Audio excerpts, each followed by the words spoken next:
A writ of prohibition is an order issued by the Supreme Court or High Court. So writs గురించి అడుగుతున్నారు. ఈ question solve చేసే కంటే ముందు writs గురించి చూద్దాం. writ జ్యూరిస్డిక్షన్ గురించి మనకి కాన్స్టిట్యూషన్లో ఆర్టికల్ 32 అండ్ ఆర్టికల్ 226లో మెన్షన్ చేస్తున్నారు. సో సుప్రీంకోర్టు యొక్క writ జ్యూరిస్డిక్షన్ అనేది మనకి ఆర్టికల్ 32లో మెన్షన్ చేస్తున్నారు అండ్ హైకోర్టు యొక్క writ జ్యూరిస్డిక్షన్ని ఆర్టికల్ 226లో మెన్షన్ చేయడం జరిగింది. సో 5 టైప్స్ ఆఫ్ writs ఉన్నాయి. First one habeas corpus. Habeas corpus అంటే to have the body of. So ఒక పర్సన్ని అన్లాఫుల్గా డిటైన్ చేసినప్పుడు ఆ పర్సన్ని వితిన్ 24 hours లోపలే కోర్ట్ ముందు ప్రెజెంట్ చేయాలి అని చెప్పి కోర్ట్ ఇష్యూ చేసే ఆర్డర్నే హెబియస్ కార్పస్ అంటాము.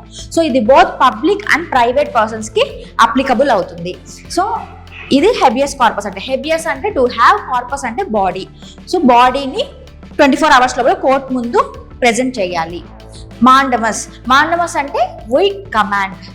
సో ఒక పబ్లిక్ అఫీషియల్ తన డ్యూటీస్ ఆర్ తన వర్క్స్ని రిజెక్ట్ చేసినప్పుడు ఆర్ ఆ వర్క్స్ని చేయకుండా సరిగ్గా చేయకపోతే ఇష్యూ చేసే writనే మాండమస్ అంటారు, వి కమాండ్ అనేది.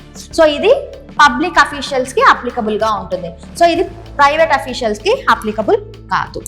ప్రొహిబిషన్. ప్రొహిబిషన్ అంటే టు ఫోర్బిడ్.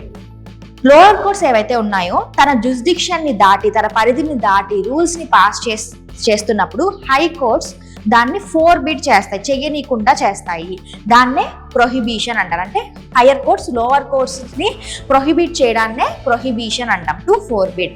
సెర్షరరీ. సెర్షరరీ అంటే టు బి సర్టిఫైడ్.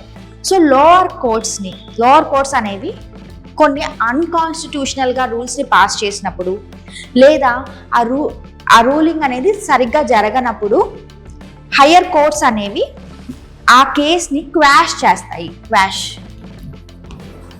అంటే లోవర్ కోర్ట్స్ ఇచ్చిన జడ్జ్మెంట్ని, రూలింగ్ని రిజెక్ట్ చేసి ఆ కేసెస్ని హయ్యర్ కోర్ట్స్కి ట్రాన్స్ఫర్ చేసుకుంటాయి. దాన్నే సెర్షరరీ అంటాము.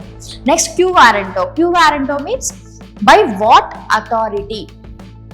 సో ఒక పబ్లిక్ ఆఫీస్ అనేది ఒక పర్సన్కి అసైన్ చేసినప్పుడు ఆ పర్సన్ కాకుండా వేరే అదర్ పర్సన్ అన్లాఫుల్గా వచ్చి ఆ వర్క్ చేస్తున్నప్పుడు ఏ అథారిటీతో మీరు ఈ పొజిషన్లో కూర్చున్నారు, ఈ పొజిషన్లో వర్క్ చేస్తున్నారని క్వశ్చన్ చేయడాన్ని క్యూ వారెంటో అంటారు.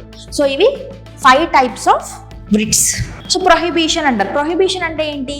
లోవర్ కోర్ట్స్ తన జ్యూరిస్డిక్షన్ దాటి రూల్స్ని పాస్ చేస్తున్నప్పుడు హై కోర్ట్స్ ప్రొహిబిట్ చేస్తాయి.